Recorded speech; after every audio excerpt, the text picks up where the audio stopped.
Buenos días, qué gozo estar nuevamente el primer día de la semana, viendo las primicias al Señor y aprovechando la invitación gloriosa que nos hace cada instante de entrar en su reposo.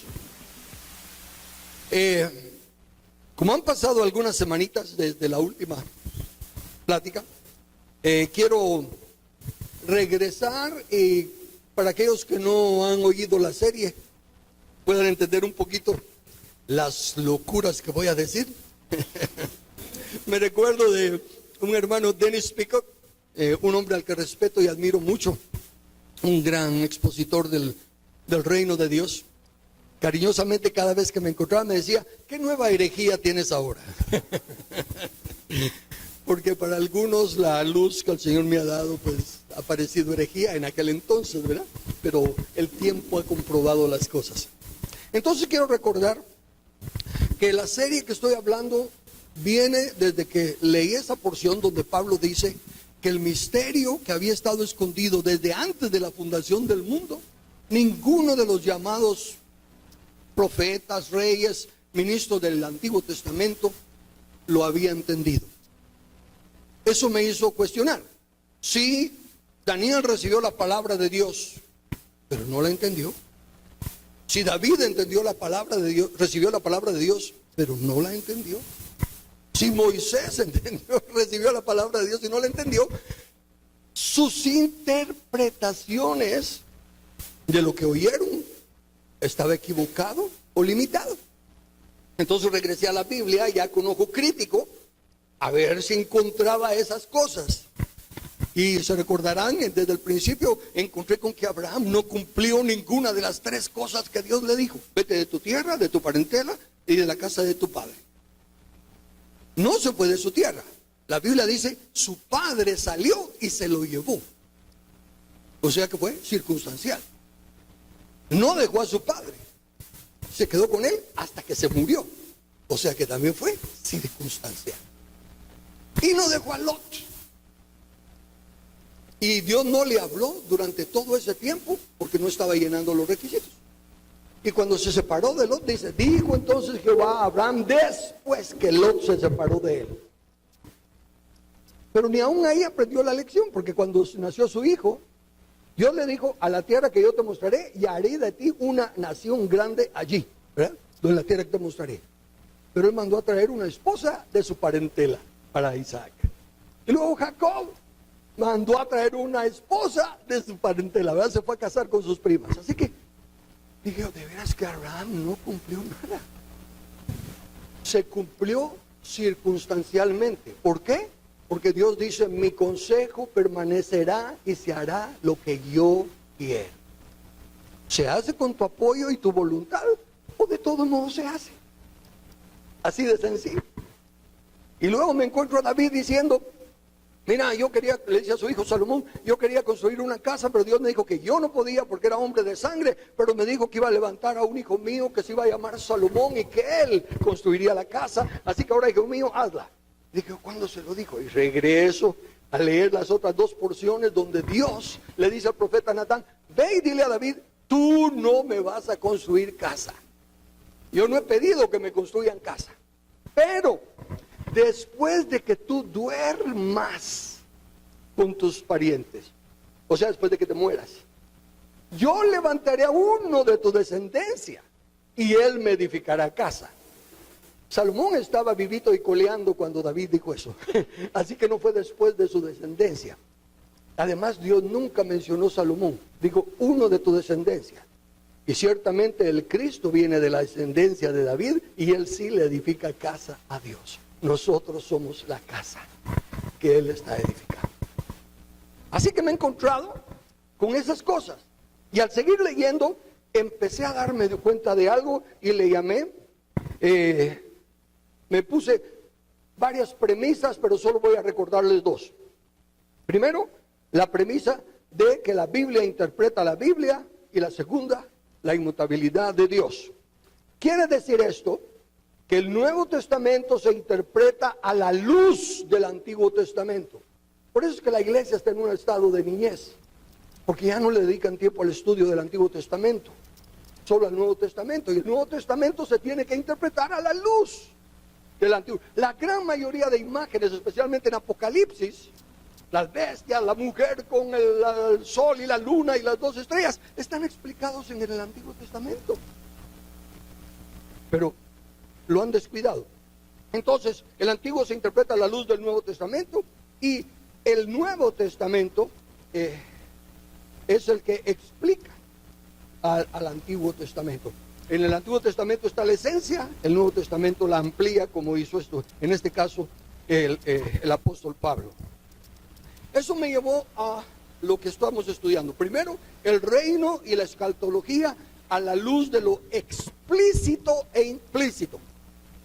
Empecé a ver los textos que explícitamente decían algo y los otros que implícitamente lo dicen. ¿Y cuál fue la conclusión de eso?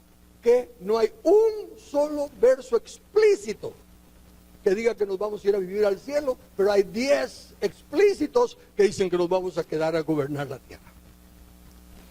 Después de eso nos fuimos al reino de la escatología a la luz de los tiempos postreros. ¿Qué vimos ahí?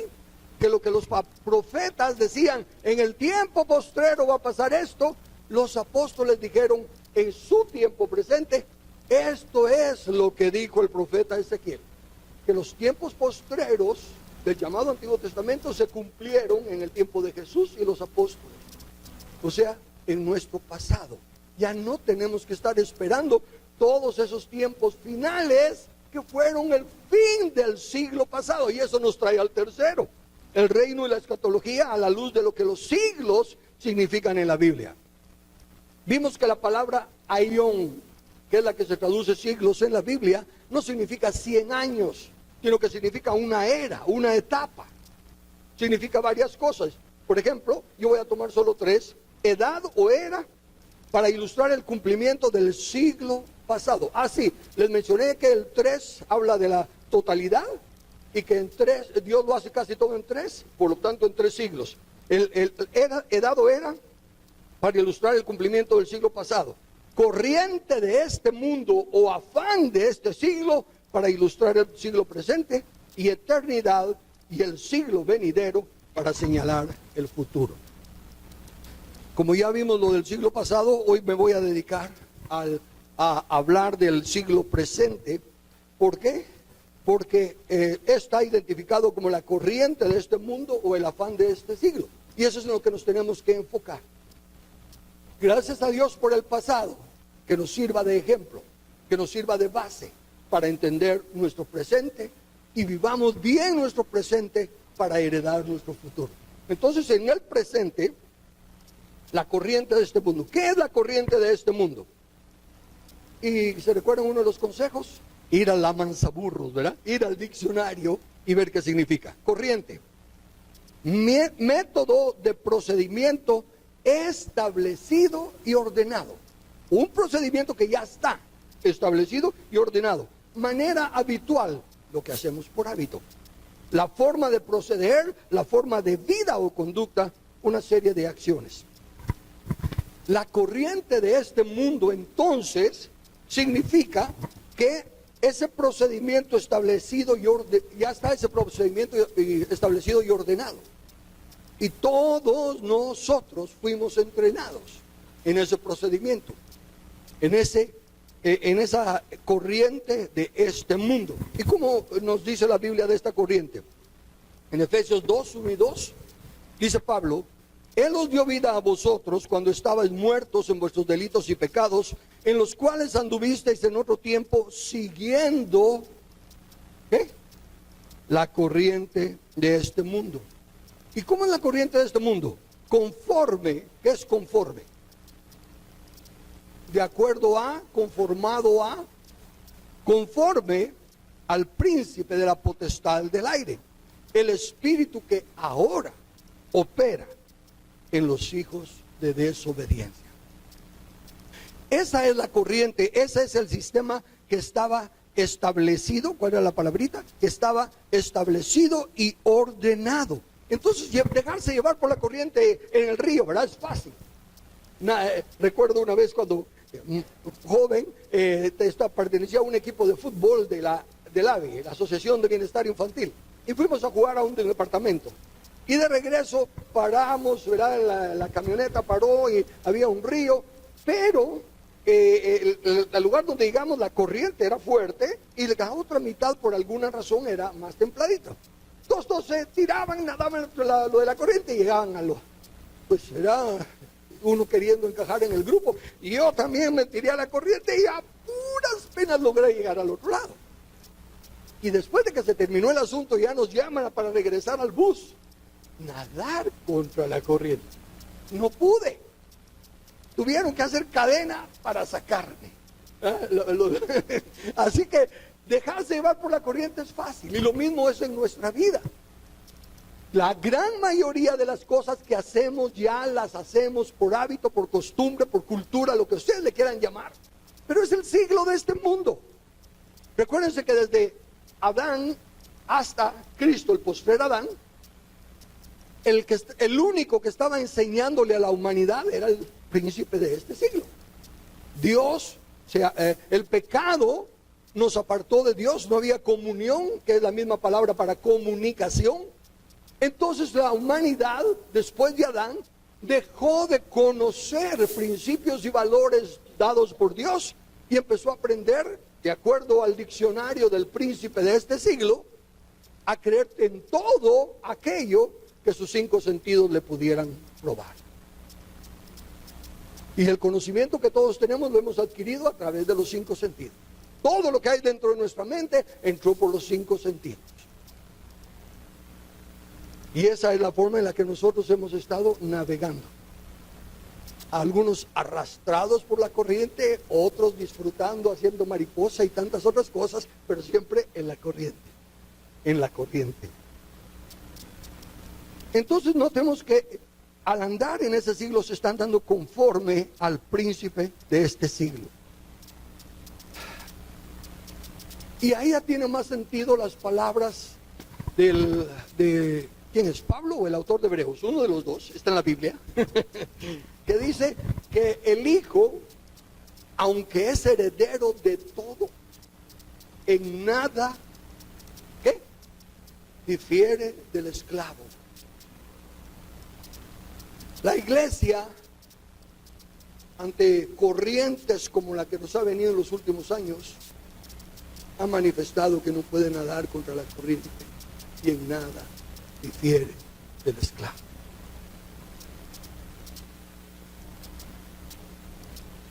Así que tenemos que lidiar con la corriente de este mundo. Lo primero que tenemos que hacer es aceptar que hemos sido engañados. Los que tenemos algún tiempo de conocer al Señor y de estudiar la Biblia, pues ya hemos encontrado verdad y hemos ido saliendo. Pero recuérdense que no es de que ya conozco la verdad. No, conozco una verdad acerca de algo, pero ignoro acerca de otras cosas. Y conforme vamos adentrándonos en la palabra de Dios, empieza a haber un conflicto entre nuestro espíritu y nuestra alma. Y ahí es donde empezamos a decir, no, entonces de plano que estoy equivocado, porque esto siempre lo hemos hecho así. Esto es lo que hemos creído por todo el tiempo, así que lo otro ha de ser que comí muchos frijoles. Y nos aferramos a la corriente.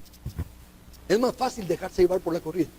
Y además hay un montón que nos van a apoyar, que nos van a decir, sí, seguí, vas bien, vas bien. De ahí que Jesús viene y empieza. Y platicábamos con Lili y comentábamos del tema, ¿verdad? Y entonces yo le decía a Lili, por eso es que Jesús comenzó diciendo, oísteis que fue dicho, pero yo os digo. Y cuando estoy dando enseñanzas, como por ejemplo ahorita, pero especialmente otro tipo de enseñanzas, les digo, ¿cuántos pueden leer lo que está ahí en letras negras en esa pantalla azul, ¿verdad? ¿Cuántos pueden leer lo que está ahí en esas letras negras? No las pueden ver. Lo que ustedes estén pensando de mí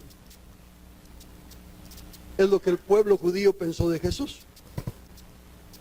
Porque él les dijo, oíste que esto era blanco. pero yo os digo, es negro. ¿Qué pensaríamos de un predicador de esa clase? ¿Ven? Esa es la corriente de este siglo. ¿Por qué decimos que eso es blanco? Bueno, ya eso tal vez sí sería fácil probarlo, pero a lo que me refiero es la famosa pregunta: ¿por qué creemos lo que creemos? ¿Lo hemos comprobado? ¿Hemos indagado al respecto? ¿O sencillamente vamos en la corriente? Conocí el Evangelio en una plataforma petrolera. Un señor ahí, yo decía en aquel entonces un viejito, pero después de unos años ya no digo eso. Se encariñó conmigo y me empezó a seguir con la palabra. Yo hasta lo insulté, lo amenacé de que lo iba a empujar afuera de la plataforma si seguía fastidiándome. Y un día, con tal de quitármelo de encima, dejé que me hablara. Y entonces la palabra entró a mi corazón, me inquietó, no me dejó tranquilo, hasta que reconocí la misericordia de Dios y recibí su perdón. Empecé a leer la Biblia. Como nadie me dijo empieza por Mateo o por Juan, comencé por Génesis, como cualquier libro. Y empecé desde el principio, y fue interesante cuando empecé a leer la película Moisés y los 10 mandamientos. Y después la película Sansón y Dalila. Y cada vez que leía esas porciones miraba a Charlton Heston. Pero así empecé a leer la Biblia y le empecé a encontrar sabor. Para el tiempo que ya me uní a una iglesia, conocía más Biblia que el resto de los jóvenes. Así que no pasó mucho tiempo antes de que me hicieran el líder de los jóvenes. Y luego me llamaron a ser el pastor de los jóvenes, diácono, pastor asistente. Pero era porque yo ya llevaba una base de Biblia. Pero cuando me ordenaron ministro de esta denominación, pues empecé a estudiar la doctrina de la denominación. Y descuidé la lectura de la Biblia como la traía. Así que me convertí en un buen ministro de la denominación y me aferré a las doctrinas de la denominación. Pasé años en ese estado, hasta que Dios en su misericordia hizo algo. En primer lugar, sanó a mi hija. Y eso me hizo ver, bueno, si yo estaba equivocado en cuanto a que Dios sigue sanando hoy en día, ¿en qué más no estaba equivocado? Y entonces fui y agarré la Biblia primero, la concordancia, y empecé a leer todos los textos de sanidad. Y me convencí que Dios sanaba. Y y luego, ¿qué más? Agarré todos los textos del Espíritu Santo.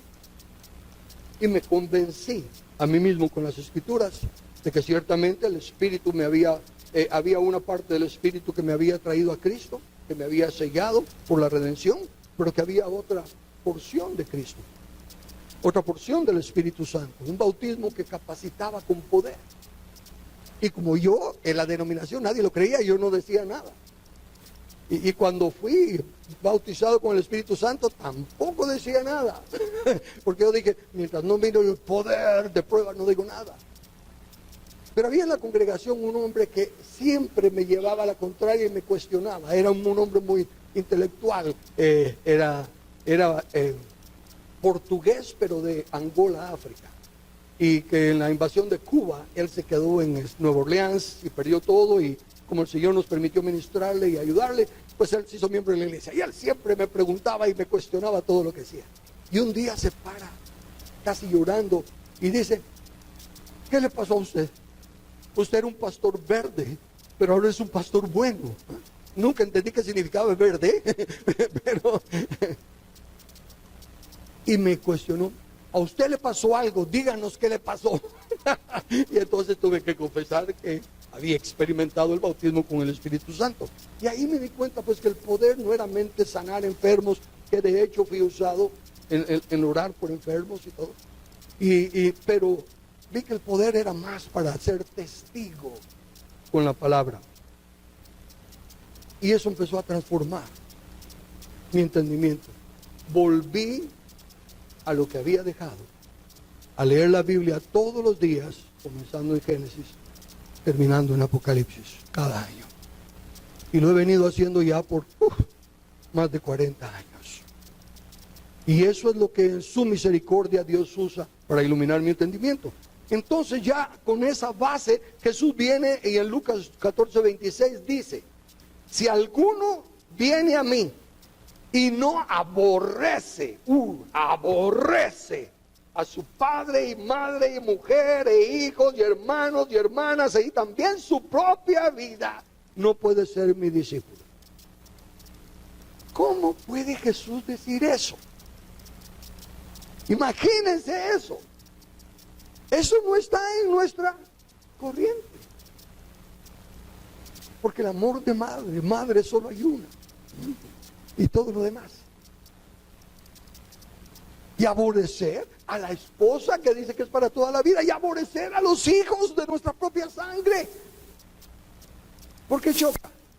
Por la tradición. Por el patrón establecido de este siglo.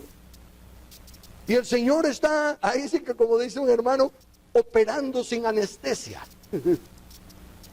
Y nos dice, mientras ustedes valoren aún esas cosas que son sagradas hasta cierto punto para nosotros, dije, mientras ustedes las valoren, ustedes todavía están en la corriente de este siglo. Eso, todo eso que valoran y que piensan que no hay nada más grande que eso, es temporal.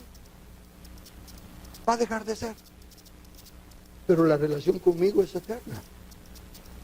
Y para siempre. Por ejemplo, en la familia. Les voy a poner un ejemplo y aclaro que esto pasó hace, yo creo ya como unos 20 y pico de años, para que no haya ni, por si toco algún callo, no es por usted. Estábamos dando la plática sobre la familia. Era así como una iglesia en el hogar y estábamos enseñándole a familias. Y al hablar del rol del esposo y la esposa y el orden de prioridades, llega el tiempo de preguntas y entonces viene, levanta la mano un hermano y dice, sí, hermano, dice, mi esposa dice que ella no cree eso de que primero es el esposo antes que la mamá, antes que los padres. Ajá, digo, a ver, hermana, ¿por qué dice usted eso? Bueno, mi mamá me dijo, acordate que antes que esposo tuviste madre. Y yo le dije, y tu mamá tiene razón, es obvio, antes de conocer a tu esposo, conociste a tu madre. Pero sigamos la corriente de tu mamá y remontémonos hasta el pasado y te vas a encontrar que Eva no tuvo madre y Adán no tuvo suegra. Así que antes que padre y madre hubo cónyuge.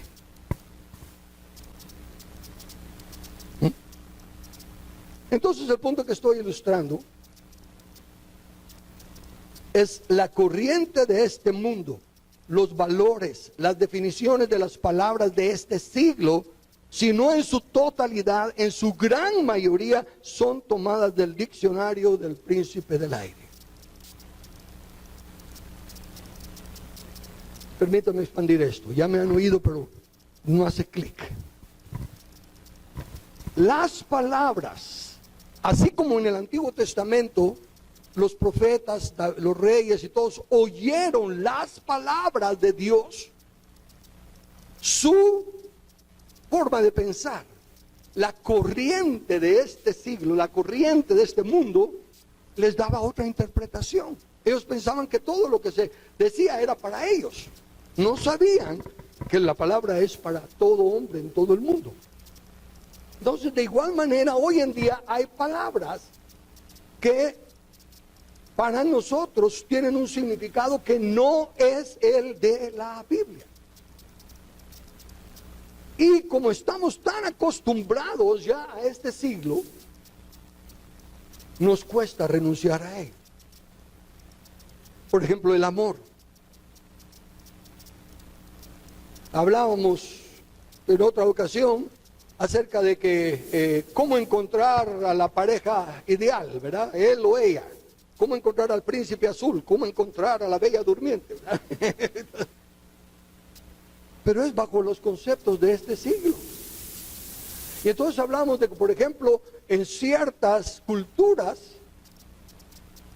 los padres dicen, mira, hija, te casas con aquel, hijo, te casas con aquella.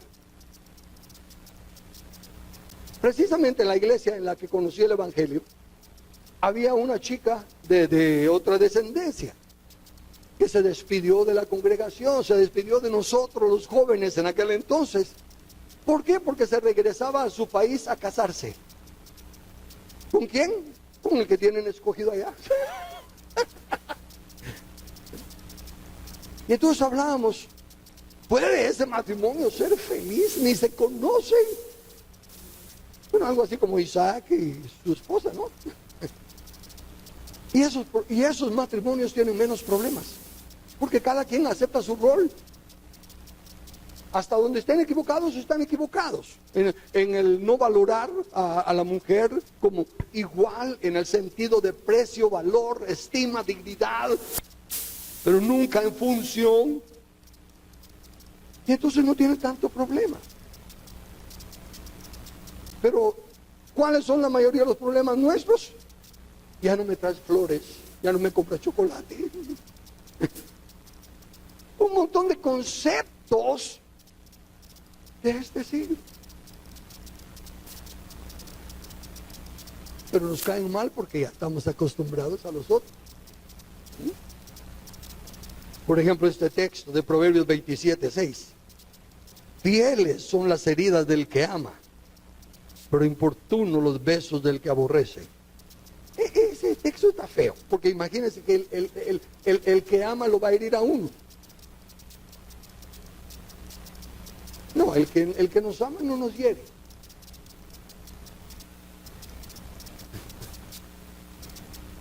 ¿Ven? Importuno los besos del que aborrece. ¿Quién va a besar a alguien que aborrece? Así como aborrecerás padre y madre. No es necesaria un odio, no es un repudio. Es un poner en primero, segundo, tercer lugar donde corresponda la relación.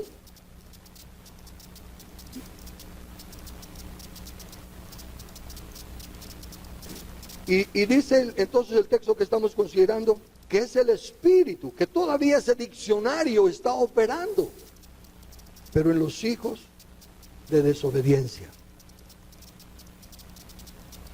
Cuando se recuerdan que he repetido mucho Deuteronomio 6:5-6, porque Deuteronomio 6:5 dice: amarás al Señor tu Dios con todo tu corazón, todas tus emociones, todos tus sentimientos, y con toda tu alma, tu voluntad, tus pensamientos, y con todas tus fuerzas, toda dedicación.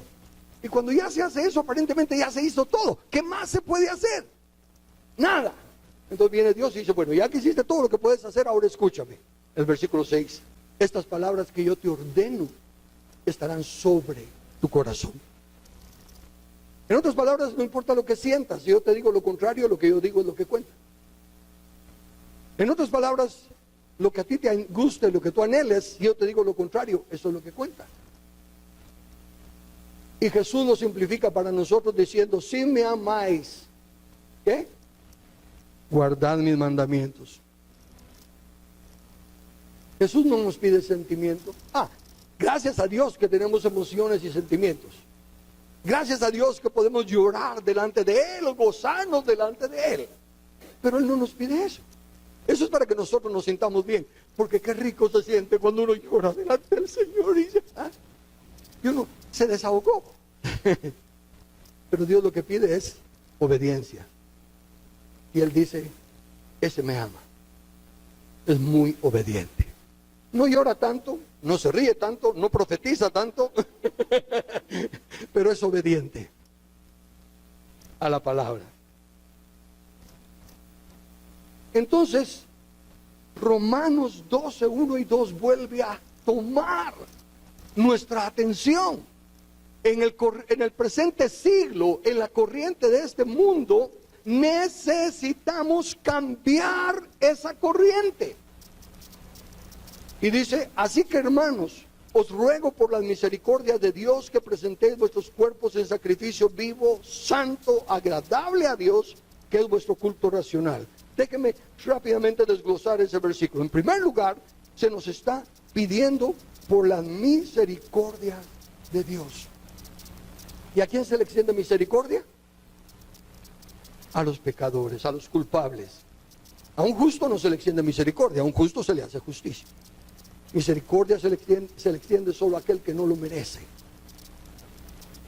Entonces lo que está diciendo Pablo, por las misericordias de Dios, implicando con eso, reconozcan su estado caído, reconozcan que no merecen nada. Y por la misericordia de Dios, presentéis vuestros cuerpos en sacrificio vivo. Pablo sigue en Romanos 6:19 y después regreso al versículo que sigue. Hablo como humano por vuestra humana debilidad, porque eso es para responder a la pregunta, ok, entonces ¿cómo le presento mi cuerpo en sacrificio vivo? Me cuesta, no entiendo. Dice sacrificio vivo, o sea que no quiere que me muera. Yo estaba dispuesto a morir por el Señor. Qué chulo, ¿verdad? El morir es ganancia. El vivir es lo que cuesta. Y Él está diciendo que presente mi cuerpo en sacrificio vivo. ¿Cómo lo hago?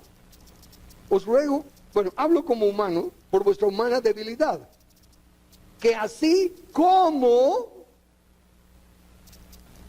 para iniquidad presentáis vuestros miembros para servir a la inmundicia y a la iniquidad, así ahora, así como, así ahora, para santificación presentad vuestros miembros para servir a la justicia. Vamos a ver cuánto me costó decidirme a mentir para salvarme de aquella cosa que me iba a pasar si decía la verdad.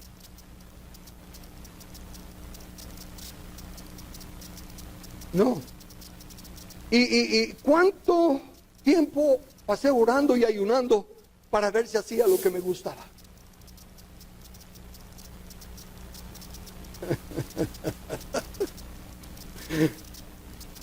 Lo que estoy tratando de decir es que Dios dice, así como presentaste tu cuerpo. No tuve que pensarlo, me refiero, no tuve que ponerme a razonar ni nada. Sencillamente el pastel de chocolate me dijo, ven, y yo obedecí. Dice, así también ahora. El único problema es este. Antes era solo de dejarse llevar por la corriente. Pero ahora Dios dice que para seguirlo a Él, tenemos que seguirlo exactamente igual. Todo lo que contra la corriente. Y eso es lo que cuesta. Porque entendemos, hay cosas que no entendemos. Hay cosas que no entiendo en la Biblia todavía. Hay cosas que requieren más estudio, que requieren más madurez, más cambio, no sé. Y Dios nos va abriendo los ojos y nos va dando luz, como la senda del justo, hasta que el día sea perfecto. Pero lo fundamental para vivir aquí y ahora, todos lo entendemos. ¿Qué hijo no sabe que debe de obedecer a sus padres? ¿Qué padres no saben que deben de educar a sus hijos de la disciplina? Al Señor me refiero que en la iglesia, ¿no? No podemos pedirle a los ciegos que miren, me estoy refiriendo a nosotros. ¿Qué esposa no sabe que debe respetar a su marido? ¿Qué marido no sabe que debe de amar a su esposa? ¿Qué padres no saben que deben educar a sus hijos en el temor del Señor? ¿Qué empleado no sabe que tiene que obedecer a su jefe? ¿Qué jefe no sabe que no debe de ser un desventurado aprovechándose de los empleados? Y lo fundamental, podemos entender lo que dicen las Escrituras, pero es contra la corriente. Y decimos, sí, Señor, yo quiero servirte. Y a veces, como tenemos miedo de que la corriente es muy fuerte, nos ponemos salvavidas. Y eso, en lugar de ayudar a nadar, friega, porque nos arrastra más.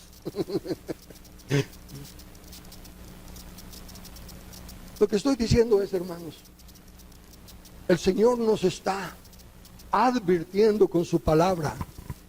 Vivir en este siglo requiere que desde ya tengamos claro que lo que por naturaleza nos gusta y queremos hacer, de por cierto, es mentira. Es el diccionario del príncipe de este siglo.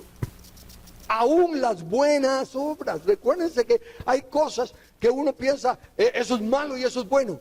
¿Quién es el único que sabe lo que es bueno? Dios. ¿Y qué fue lo que nos prohibió? Que quisiéramos decidir por nosotros mismos lo que es bueno y lo que es malo. Entonces, viene y dice, de plano que es bueno orar por los enfermos, de plano que es bueno echar fuera demonios, de plano que es bueno hacer milagros. Y Jesús les dice, nunca los conocí. Un momento, pero eso sí dice Dios que lo hagamos. Sí, pero ¿cuál es la motivación? La idea base de la que surgen estas acciones. Por ejemplo, hay un montón de inconversos que hacen mucha, le llaman filantropía, pero es para evadir los impuestos. Y hay muchos que tienen el don de lo que sea, de cantar, de predicar, de sanar, lo que sea. Pero su motivación no es darle la gloria a Dios. Ni siquiera le preguntan a Dios si está bien ir a esta cruzada a orar por los enfermos. Se nos olvida que hay un Espíritu Santo que nos guía a toda verdad. Y si tengo el don de sanidad es para que sane. Bueno, hay una porción de la Biblia que dice que hay algunos enfermos por los cuales no hay orar. Y que porque hay pecados de muerte por los cuales tampoco hay que orar. Y entonces es de volver a las Escrituras. Porque aún lo que pensamos bueno, ¿por qué lo pensamos bueno? Porque está en la Biblia.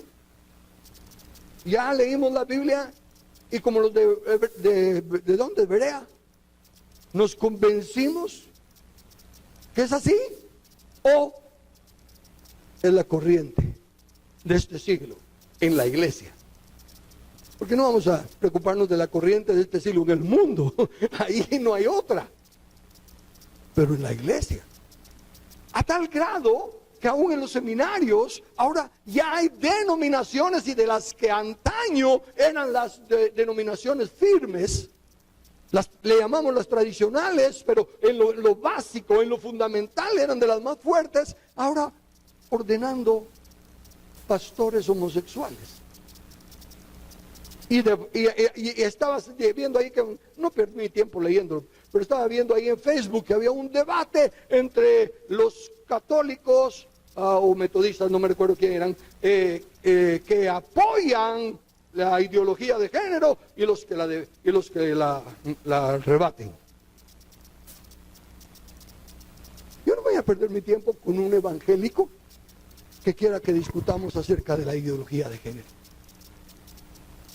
Punto. Si él está ya perdido, arrastrado por la corriente de este siglo, yo no me voy a embadurnar.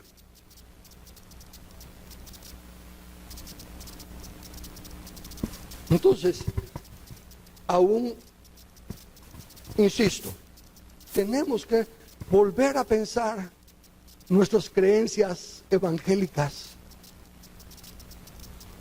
¿Por qué las tenemos? ¿Por qué las hacemos?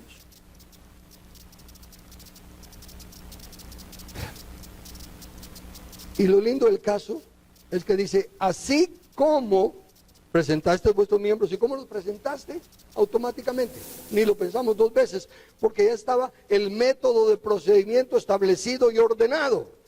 La manera habitual, la forma de proceder, la forma de vida o conducta, la serie de acciones. Esa es la corriente de este siglo. Y todos nosotros tenemos esa enseñanza. Y todos nosotros tenemos los conceptos del diccionario del príncipe de este siglo. De ahí que nuestra batalla es cambiar la forma de pensar. Y dice que al presentar nuestro cuerpo, ese es nuestro culto racional. La palabra culto en el original, latría, dice ministración de Dios, es decir, adoración, servicio divino. Esa es nuestro culto, nuestro servicio divino. Pero viene de una raíz que significa un servil contratado. ¿Y qué es servil? Servil es los criados de menos estima, los criados para las cosas menos importantes. Y ahí es donde entra la defensa del príncipe de este siglo y nos dice, tú no eres un servil, tú eres un hijo del rey. Tú no eres cola, tú eres cabeza. Y tú eres más que vencedor. Porque recuérdense que el enemigo también conoce las Escrituras. Y aparentemente pareciera que él está de nuestro lado y que la palabra de la Biblia está equivocada. Pero, ¿qué es lo que dice la Biblia? Dice Pablo, sino que lo necio del mundo escogió Dios para avergonzar a los sabios. Y lo débil del mundo escogió Dios para avergonzar a lo fuerte. Y lo vil del mundo y lo menospreciado escogió Dios. Y lo que no es, para deshacer lo que es, a fin de que nadie se jacte en su presencia. Si Dios quiere que reconozcamos nuestro estado caído, indigno, no es para ensuciarnos ni condenarnos, es para decirnos, tú calificas para servirme. Porque tú que tienes tu humo de algo, quieres robarte mi gloria. Pero tú que sabes que separado de mí nada eres y para nada sirves, tú eres el invitado a la mesa, como Mefiboset. ¿Se recuerdan de Mefiboset? ¿Para qué le servía Mefiboset a David? Para nada, lisiado desde el niño, incapaz de hacer nada, pero calificó para sentarse a la mesa del rey por amor al Padre. Presentar nuestro cuerpo es lo que dice Pablo. Con Cristo estoy juntamente crucificado y ya no vivo yo, mas vive Cristo en mí. Y lo que ahora vivo en la carne, lo vivo en la fe del Hijo de Dios, el cual me amó y se entregó a sí mismo por mí. ¿Saben? Por mucho tiempo batallé, como algunos de ustedes batallan también. ¿Cuál es mi llamado? ¿Qué es lo que Dios quiere que yo haga? ¿Cuál es mi don? Pero ahora, a la luz de las Escrituras, digo, yo nunca me pregunté eso cuando vivía en el mundo. Y hacía todo lo que hice. Lo que Dios está diciendo es que presentemos nuestro cuerpo vacío, una vasija vacía, limpia, eso sí, para que Él la pueda llenar de su gloria, porque su gloria en vasos de barro. ¿Cuál es mi vocación? Ser vasija de barro, limpia nada más. Entonces viene Pablo y termina el Romanos 12 que comenzamos. No os conforméis, no toméis la forma, no entréis al molde, no sigáis la corriente de este siglo, sino transformaos por medio de la renovación de vuestro entendimiento, para que comprobéis cuál sea la buena voluntad de Dios, agradable y perfecta. Conformarse, dice el diccionario, tomar la forma de, es decir, conformarse al mismo patrón. Figurativamente, conformarse uno mismo según la moda. Y fíjese ahora, ya que ahí menciona la moda, desde luego no estamos hablando de la moda externa, pero aprovechemos ya que lo menciona ahí. ¿Cuántas veces viene uno, como yo, que ese traje todavía me queda, tiene 20 años, pero me lo pongo, pero ya no está a la moda? Pero está bueno y me queda.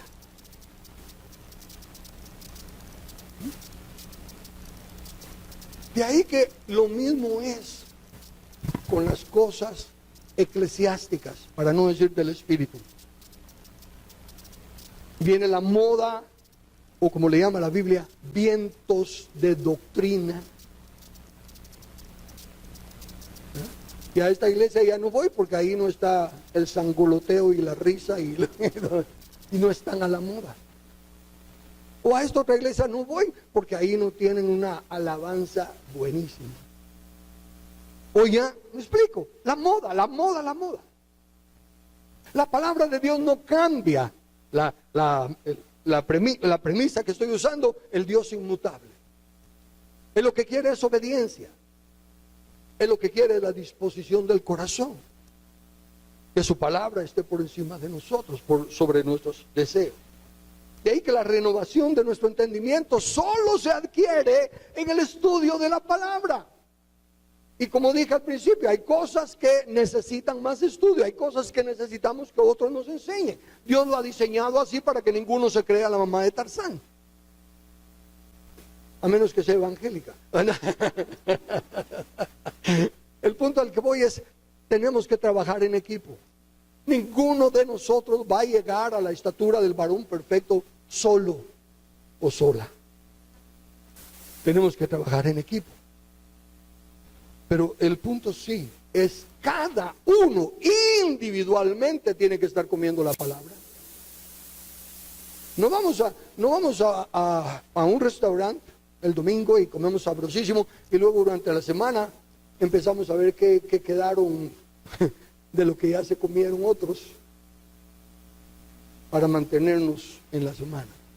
Me viene a la mente el sitio de Samaria, que cuando se acabó la comida estaban comiendo cabeza de asno, hasta dice que se vendía el excremento de paloma. Y la analogía que usé con lo de excremento, ¿qué es excremento? Excremento es un alimento que ya fue digerido, ya no tiene ningún efecto de fortaleza. Llena, pero no nutre. Y eso es lo que pasa cuando tenemos que depender de las enseñanzas que oímos y no nos alimentamos por nosotros mismos. Entonces, esta palabra, presentar nuestro cuerpo en sacrificio vivo y renovar nuestro entendimiento, dice que si no estamos disciplinándonos, porque es nadar contra la corriente. No tengo tiempo para leer la Biblia. Tienes tiempo para todo lo que este siglo dice. Y dejas lo más importante de tu familia, dejas lo más importante de tu trabajo, dejas lo más importante de la iglesia, dejas lo más importante de lo que sea. Cuando te dice, por ejemplo, tu jefe, tienes que hacer esto. Ahí no te pones a decirle, no, mire, este es el tiempo que tengo asignado para la oración, o este es el tiempo que tengo asignado para mi familia, o este es el... No. O sea que el tiempo sí existe, sí lo hay. Y lo que decide cómo lo usamos es a qué le tememos y a qué amamos.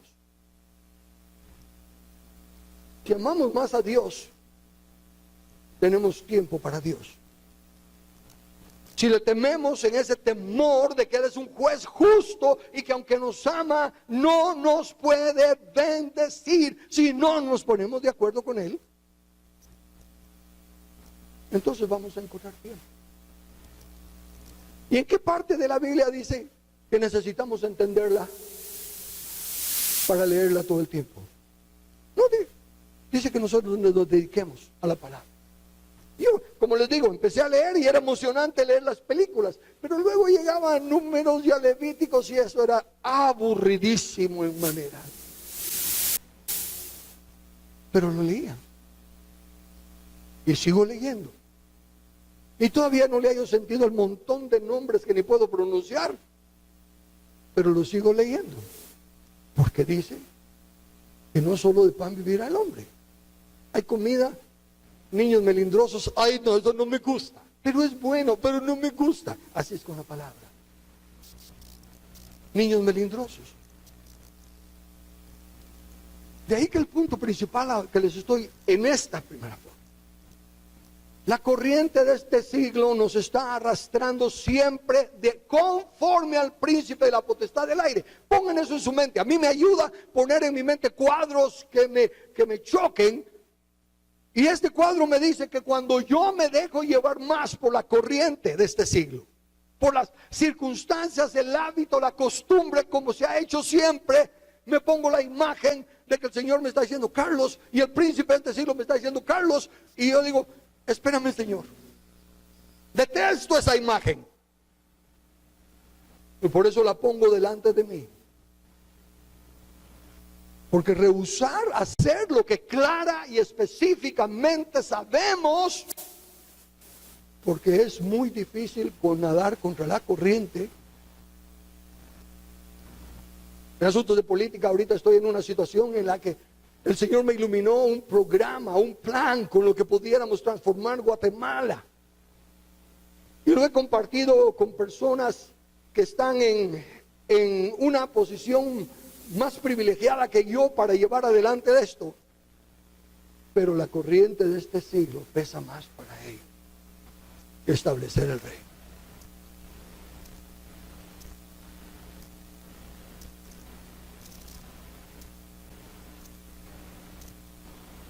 No os conforméis a este siglo.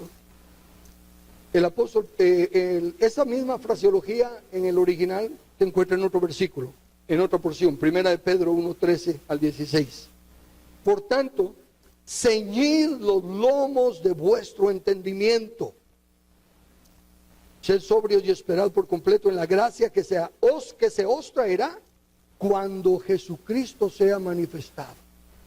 Ceñir los lomos del entendimiento es prácticamente cuando alguien iba a correr o algo, se ceñía los lomos, se apretaba el cincho, ¿no? Para asegurarse que la ropa que usaban en ese entonces no les fuera estorbo, no les fuera tropiezo por lo que tenían que hacer. Y a la vez mantenía todo apretado, todo junto. Ceñir los lomos de nuestro entendimiento es: enfoquémonos en lo que Dios ya nos ha dado. Ya nos ha dado un norte. Ya nosotros conocemos que el reino de Dios se va a establecer aquí en la tierra, que Él nos comisionó y Él no cambia a sojuzgar la tierra. Entonces es nuestro norte. Debemos de ver todo lo que hacemos y pensar cómo nos apoya esto a llegar a nuestro norte o nos desvía de nuestro norte. Ceñir los lomos, enfocarnos, tener la visión. No es de cuál es mi propósito, mi ministerio. No. Ayuda a esto, sea mi ministerio o no. Ayuda a esto a conseguir la meta. Tengo que traerle con ganas a eso. Si alguien más se lleva el aplauso, gloria a Dios, es fútbol. Y alguien está en mejor posición de meter gol. Hay que pasarle la bola. Y que lo aplaudan a él y lo saquen en los hombros a él. Pero ganó el equipo. Eso es ceñir los lomos del entendimiento. Es una visión de cuerpo, no una visión individual. Es individual en aquello que nos toca de lo normal, de lo natural. Pero en cuanto al propósito de Dios, solo hay una meta. Continúa Pedro diciendo: como hijos obedientes, no os conforméis a los deseos que antes tenías estando en vuestra ignorancia. Pedro, buena gente, dice que antes los teníamos. ¿Qué hacer por acá de los que todavía tenemos? Dice: no os conforméis a ellos. ¿Por qué ser ignorancia? Pero ahora ya no eres ignorante. Han pasado muchos años. Has escuchado bastante palabra y la tienes en tu mano para leerla. Ya no vale, no entiendo. Ya no vale, no sé. Sino como aquel que os llamó ser santo. ¿Qué es ser santo? Santo significa simplemente separado. ¿Cómo Jesús fue santo? Separado para hacer la voluntad de Dios. Siguió viviendo en la carne, en el cuerpo. Siguió teniendo un padre, siguió teniendo hermanos, siguió teniendo que comer y beber, negocios, amigos, todo lo demás siguió normal. Pero en la corriente en la que él iba era separado para Dios. Así nosotros debemos de ser. Como hijos obedientes, no os conforméis como los desobedientes en los cuales el Espíritu opera ahora. No queremos que el Espíritu opere ahora, obedezcamos. Y el otro término, quiero entrarle aunque sea un poco a la otra palabra, el afán de este siglo, para mostrarles otro lado de la moneda. No otro lado de la moneda, sino que otra versión de lo mismo. Mateo 13:22 dice: el que fue sembrado entre espinos, este es el que oye la palabra, pero el afán de este siglo y el engaño y las riquezas ahogan la palabra y se hacen fructuosa.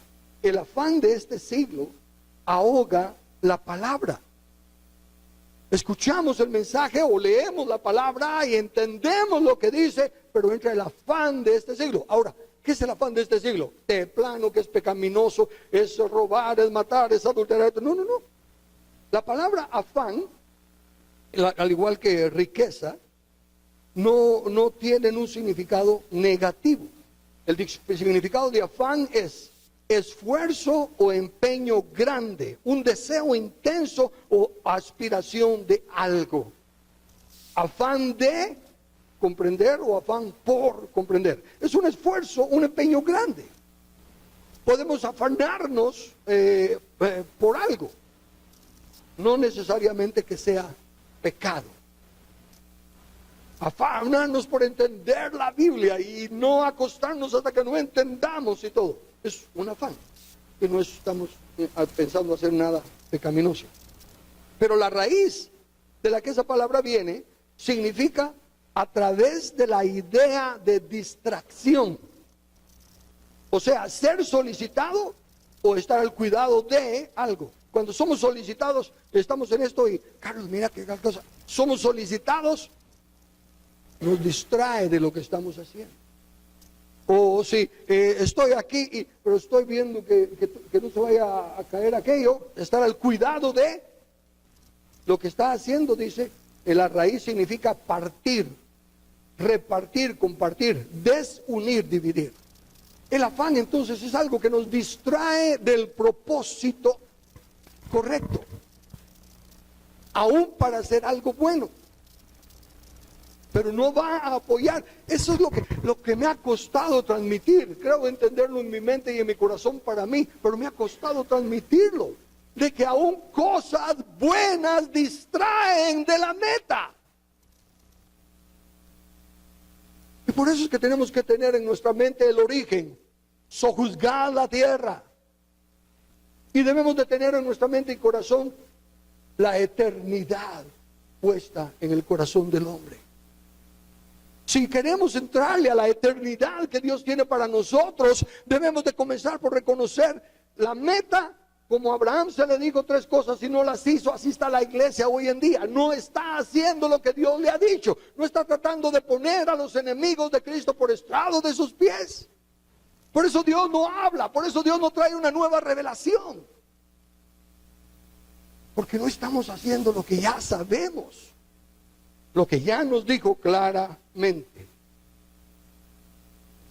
Pablo está en 2 Corintios 11 hablando, contando lo que ha sufrido, los azotes, los naufragios y todo lo demás. Y en el versículo 28, 2 Corintios 11, 28 dice, y además de otras cosas, lo que sobre mí se agolpa cada día, la preocupación por todas las iglesias. Y con la corriente de este siglo, nosotros decimos, wow, el amor de Pablo, la consagración de Pablo, ese corazón de estar pensando, preocupado por todas las iglesias. La palabra preocupación es la palabra afán. Es la misma palabra afán. Entonces nos está diciendo que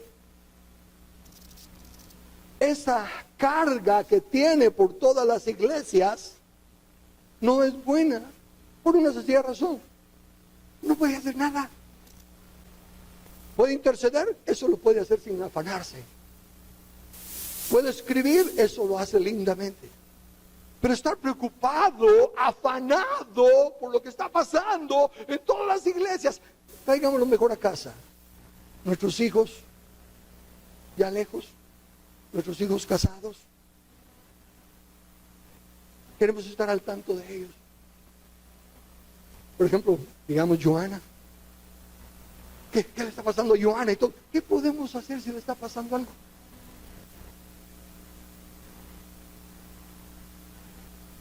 Lo que podamos hacer, una vez más, se puede interceder. Se puede enviar una carta, me estoy refiriendo a Pablo, enviar la carta.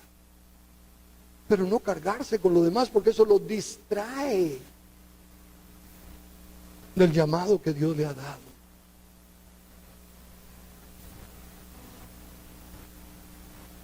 De ahí que Pedro, en el capítulo 5, empieza a hablar de cómo se debe de comportar uno, y le está hablando a los jóvenes de que sean humildes y respeten a los ancianos, porque le está hablando a los ancianos, y él mismo se identifica como anciano, yo anciano también con vosotros, hablando de cómo se deben de comportar el liderazgo. Y llega y dice, humíllense ante las manos de Dios, versículo 7, 1 Pedro 5, 7. Echando toda vuestra ansiedad sobre Él, porque Él tiene cuidado de vosotros. La palabra ansiedad es afán. Entonces Pedro dice, hay que hacer esto, amados hermanos ancianos, al liderazgo. Y ustedes jóvenes, sean humildes, respeten a su autoridad, humíllense. ¿Cómo? Echando afán sobre Jesús. Hagan lo que les estoy diciendo que hagan, porque lo pueden hacer.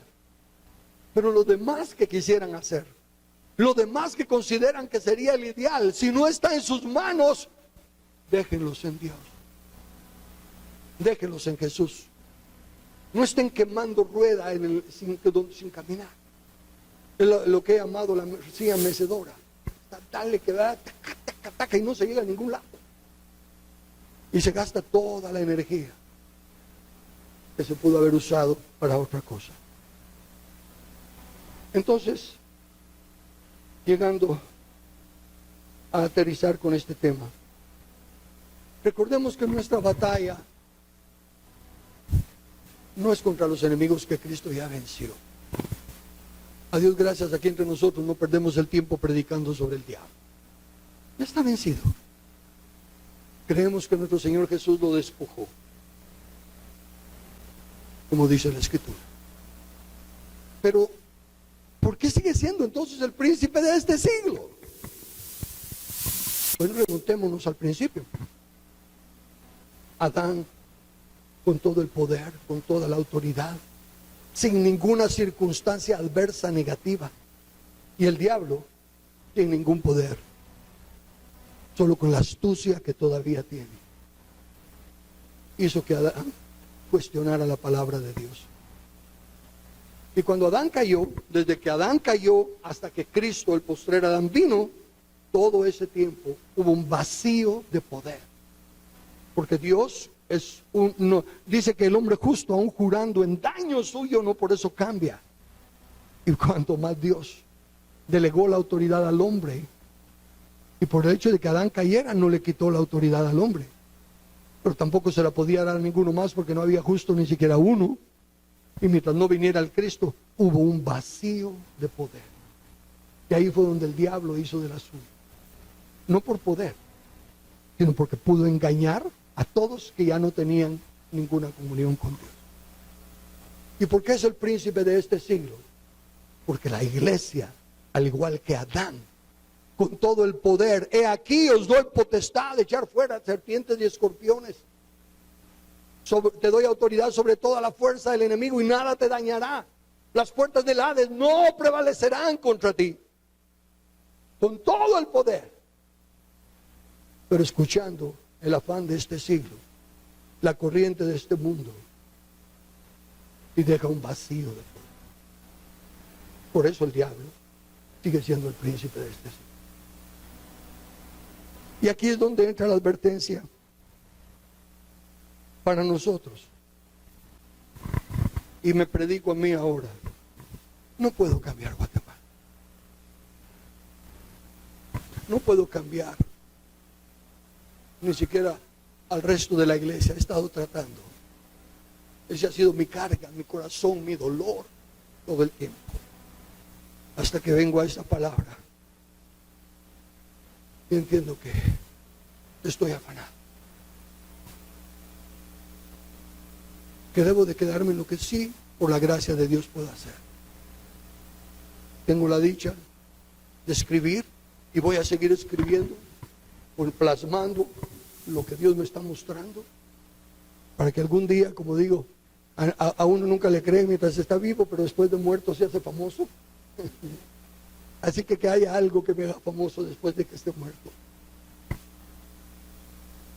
Pero sí puedo llenar el vacío de poder que hay aquí en mi mente. Me voy a ocupar de mi dominio propio. Me voy a ocupar de guardar mi corazón. Sí puedo llenar el vacío de poder que hay en mi casa. Me voy a ocupar de lo que es mi responsabilidad de esposo. De padre ya me salvé. Pero lo que quiero decir es, enfoquémonos en llenar el vacío de poder primero en nosotros. Después en las relaciones que también conocemos. Amados hermanos, ya no necesitamos seminarios de familia. Los seguiremos dando, porque siempre habrán nuevos creyentes que necesitan ayuda. Pero me refiero, ¿quién de nosotros no puede leer ahí: maridos, amad a vuestras mujeres como Cristo amó a la iglesia? Y leer lo que dice ahí. ¿Cómo Cristo amó a la iglesia. Sí, sí, sí. Se sacrificó por la iglesia, cierto. Pero dice, a fin de, no fue simplemente amar y sacrificarse. Había una meta. Y cuando empezamos a aplicar la meta, entonces entra el vacío de poder en nuestra esposa, que ella también va a tener que llenar. Porque nos ha dado el Señor, nos ha llamado el Señor a santificarlas. Dice, a fin de presentársela a sí mismo, una iglesia sin mancha ni arruga ni cosa semejante. También los maridos debemos de aprender a hacer, sí, sacrificarnos y todo, pero también trabajar en la santificación de nuestra esposa. En la función de esposa tiene que ser santificada para nosotros. ¿Qué dijimos que santificar? Apartar, separar, para ese propósito. Termino con el texto de Tito 2, 11 al 13. Porque la gracia de Dios se ha manifestado para salvación a todos los hombres, enseñándonos que, y ahí es donde entra nuestra atención. Primero, renunciando a la impiedad. ¿Se recuerdan que los que dijeron, Señor, Señor, en tu nombre hicimos milagros? Jesús los llamó hacedores de impiedad o maldad, que es la misma palabra en el original. ¿Se recuerdan que los que dijeron, Señor, pero en las reuniones contigo hemos estado y en tu mesa hemos comido? Y Jesús les dijo, hacedores de impiedad. La impiedad es cuando hacemos cosas que son contrarias a la justicia de Dios. Cuando no actuamos justamente como padres, cuando no actuamos justamente como cónyuges, cuando no actuamos justamente como el rol en el que nos encontremos. Entonces renunciemos a la impiedad. Renunciemos a dejarnos llevar por este siglo. Renunciando a la impiedad y a los deseos mundanos, la corriente de este mundo y los afanes de este siglo. Y si renunciamos a ellos, vivamos en este siglo sobria, justa y piadosamente, aguardando la esperanza bienaventurada y la manifestación gloriosa de nuestro gran Dios y Salvador Jesucristo. El aguardar algo aquí no es estar esperando en oración y ayuno.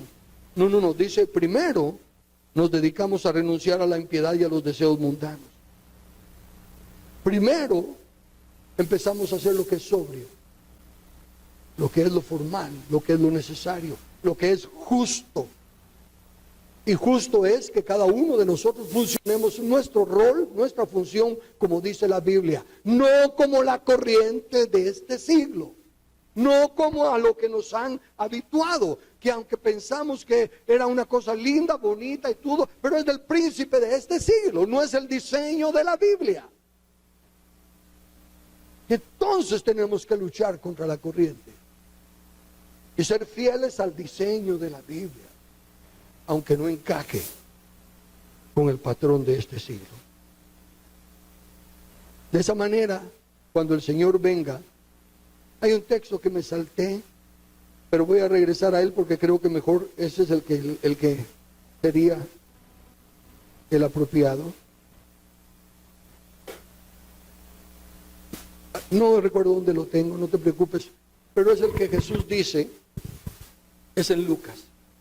Sed como siervos que están esperando la venida del Señor. Estad preparados con vuestras lámparas, ceñidos vuestros lomos y vuestras lámparas encendidas, aguardando la venida, para que cuando Él venga le abráis prontamente. Ven, es esperar, entonces no es simplemente inactividad. Hay que hacer un montón de cosas para estar listos para esperar. Es como que, ok, vas a tener invitados a cenar a tu casa y estás esperando que lleguen. No. ¿Cuántos de ustedes han llegado a invitados a una cena y cuando llegan les dicen, espérate, voy a poner la comida? No. En lo que se está esperando por el invitado, está haciéndose la comida, está arreglándose las sillas y las mesas y todo. Se está preparando todo. Y cuando ya se tiene todo preparado, entonces se está esperando los invitados. Eso es lo que nos dice. Sabemos que vamos a tener una cena o un almuerzo, no sé qué va a ser, con el Rey. Esperamos ese día glorioso de su venida, pero sabemos que tenemos que hacer algo para que eso se dé. Entonces, estemos esperando, pero listos para cuando Él venga. ¿Y cómo vamos a estar listos? En cuanto a nosotros, dependa, eso sí. No puedo cambiar Guatemala, pero puedo cambiar yo. Yo sé que tengo que luchar por poner a esos enemigos por estrado de los pies de Cristo. Y voy a hacer todo lo que esté en mi alcance y en mi diseño de Dios, hacerlo. Aunque no lo logre, pero yo hice mi parte. Volviendo otra vez al equipo, soy defensa, de hecho jugaba de defensa, no metía goles, pero hacía todo lo posible porque no nos metieran goles. Si ganábamos, ganábamos todos, si perdíamos, perdíamos todos, pero cada uno tenía que hacer su parte. Entonces, amados hermanos, entendiendo el reino de Dios y la escatología a la luz de los siglos, el siglo pasado terminó. Todo lo que hablaba el llamado Antiguo Testamento de juicios, de bestias y del sol cayendo y las estrellas y todo, ya pasó. Fue el juicio del siglo pasado. En el presente siglo no aguardamos juicios, aguardamos la venida gloriosa de nuestro Señor. No esperamos una tribulación, pero estamos en tribulación por el vacío de poder. Por el vacío de poder, de la ignorancia rebelde de la iglesia. Pero hagamos nuestra parte. Llenemos el vacío de poder nuestro. Llenemos el vacío de poder de nuestra casa. Y si trabajamos en equipo, llenemos el vacío de poder de nuestra congregación. Para que cuando Él venga, le abramos pronto en su venida. Oremos.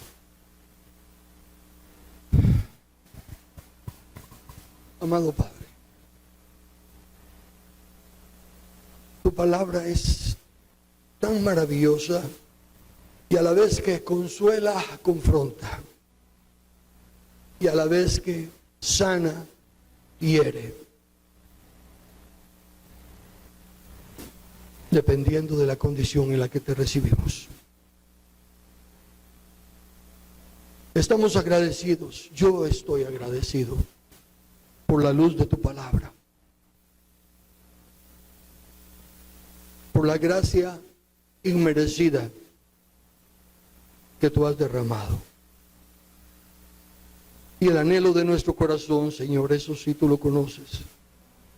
Amamos tu reino, tu justicia y tu verdad. Y añoramos ese día glorioso en que las naciones vengan a ser las naciones tuyas, en verdad y práctica, no solo en teoría como ahorita.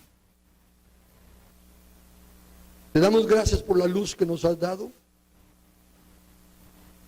y reconocemos nuestra negligencia en algunos aspectos. Pero hoy, al ser confrontados por tu palabra y por tu espíritu, anhelamos en nuestro corazón corregirlas. Que continúe tu gracia, Señor, porque separados de ti nada podemos hacer. Y que continúe tu Espíritu Santo iluminando y redarguyendo nuestro corazón a las cosas que tenemos a mano hacer para que las hagamos. Y como siempre, sabemos que tiene que ser para tu gloria y para tu honra, porque eres el único que la merece, aunque nosotros somos tan dichosos de alcanzar, oh Señor, como dijo aquella mujer, las migajas que caen de tu mesa, que son mucho más gloriosas que los banquetes de este siglo y los banquetes de este mundo. Lo hacemos por los méritos de la sangre derramada en el Calvario, que nos ha hecho aceptos para llegar a tu trono de gracia. En el nombre de Jesús. Amén.